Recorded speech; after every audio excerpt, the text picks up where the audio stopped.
Island alone. I want to watch this with you, and let's wrap up on this. This is 1:59.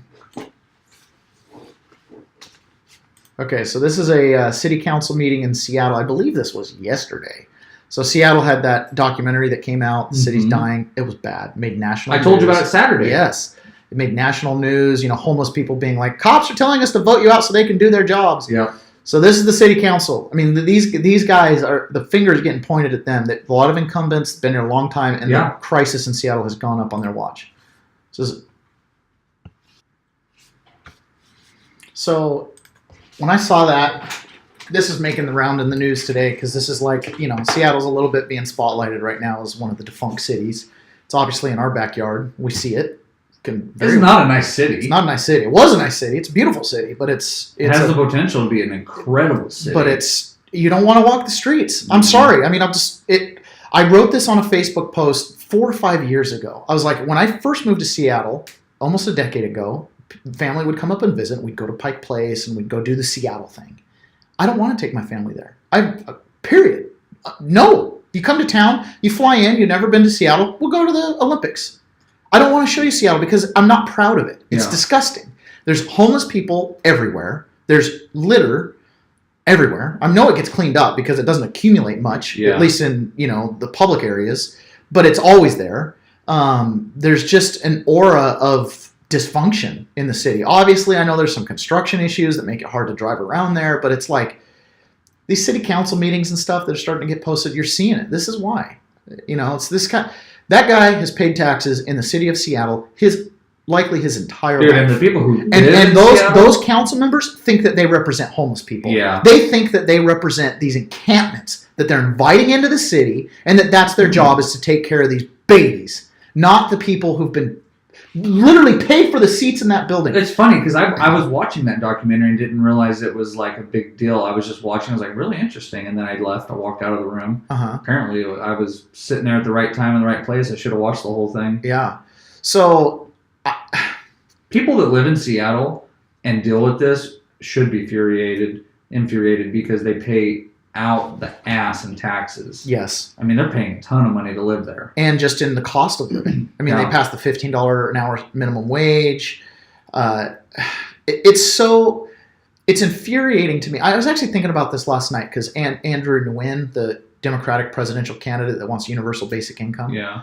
So there's a lot of things that tie into this. I watched another little video where there was like a military show where they were flying a bunch of Apaches and driving some tanks, and it was kind of like they were just burning tens of thousands of dollars just to put on a show. And I remember what you said the other day, like I used to be really into like government stuff. I used to be into all this until I realized someone's got to pay for it. And as a business owner, I watch that stuff and I'm like, oh dear God, that's my fuel. That's my tank being put on display. Like, the military is different because I think they're doing it for recruitment purposes. I understand. And I'm not saying I know it's like they're trying to get people to think it's cool. The point is austerity, like treating tax dollars like sacred funds and making judgments like, does this, we do need recruiting. So yeah, there is a value to those things. But like, I don't like the way they talk to him, but I'm gonna defend both sides. He was in a platform that was the rules. You got 2 minutes to say what you want to say. There's probably a different platform to get a hold of these people.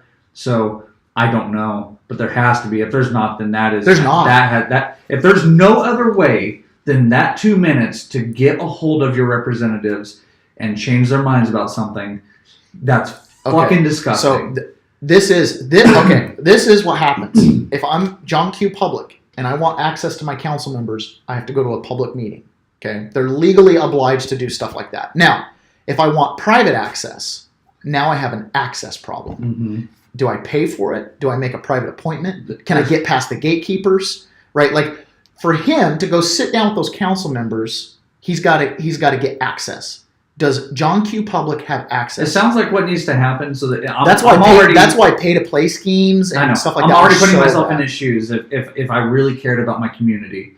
And let's say that happened, and I'm like, you know what? I need to find a different platform with these people. So then I try to make an appointment with the council members individually.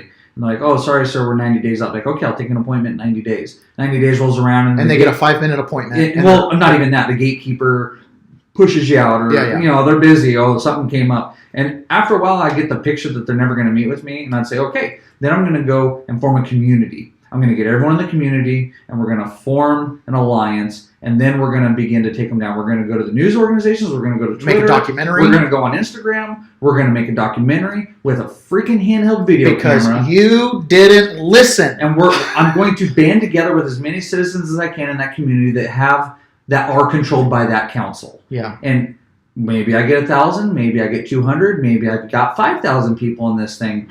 And we meet once a quarter or once a month, and finally, the people stand up and take care of themselves. You have to. So, it's almost 2 years ago when they were trying to pass the head tax in the city of Seattle. So you had to pay so much per head that you employed, and then they were going to use all that money to go to the homeless people. And Amazon, building a bunch of stuff in Seattle, froze all construction activities and said, we're not continuing anything because we have to pay a head tax on all these construction workers. Like, it's just ripples. And so they went from $500 head tax to $250, and Amazon and other businesses were like, no, you're putting all the burden on the employers to deal with this problem, and it's your problem. And so there was one of the city council members, she's an Indian American lady, and she represents labor. She's a socialist. So she gets up, but the labor needs to do this, and we need better labor. And all these construction workers, guys wearing high-vis, bunch of people went to her little rally. And every time she opened her mouth, no new head tax, no new. Every time she opened her mouth, for like an hour, they did this. And I remember thinking, like, she has never listened to those people. She has never sat down with any one of them and said, what are the implications or the ramifications of doing this? And they had to show up and basically, pitch a fit. And it's like, why do we get to that point?